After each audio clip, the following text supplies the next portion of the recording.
Weekend হলেই আমার না খুবই ইচ্ছে করে ওর সাথে কোথাও না কোথাও বেরিয়ে পড়ি, কারণ সারা সপ্তাহ আমি বাড়িতে থাকি। তার জন্য আমার একেবারেই মন টেকে না।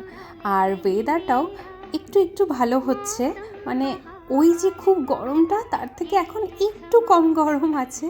তাই ওকে বললাম চলো আমাকে একটু বাইরে নিয়ে চলো। আর এইখানে না নয়ডায় সব জায়গাগুলো এরকম সেক্টর সেক্টর করে ভাগ করা।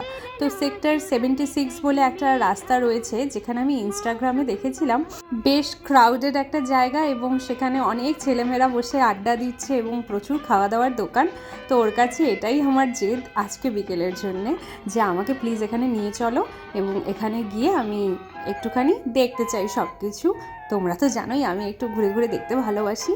তারপর গেলাম, সেখানে গিয়ে দেখছি মেন যে এই জায়গাটা এটা তৈরি হচ্ছে, এই জায়গাটা এখনও পর্যন্ত বেশ খালি খালি রয়েছে, কারণ সমস্ত দোকানগুলোই তৈরি হচ্ছে। আমি ইনস্টাগ্রামে দেখেছিলাম, কিন্তু তখন বুঝতে পারিনি যে এটা জাস্ট তৈরি হচ্ছে, কিন্তু জায়গাটা বেশ সুন্দর হতে চলেছে এবং একটা আড্ডা মারার ভালো জায়গা হতে চলেছে। তারপর পাশেই একটা জায়গা রয়েছে যেখানে প্রচুর খাওয়া দাওয়ার দোকান রয়েছে, আনলিমিটেড। তো সেখানেই গেলাম।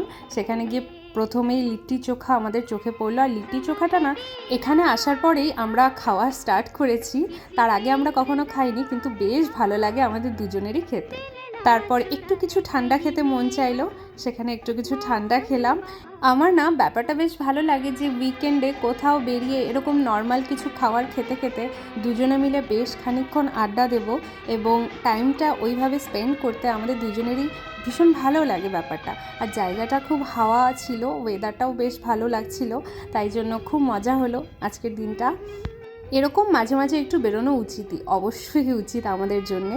আজকালকার জেনারেশনের সম্পর্কটাকে ভালো রাখার জন্যে এরকম একটু মাঝে মাঝে বেরোলে ভালোই লাগে ব্যাপারটা।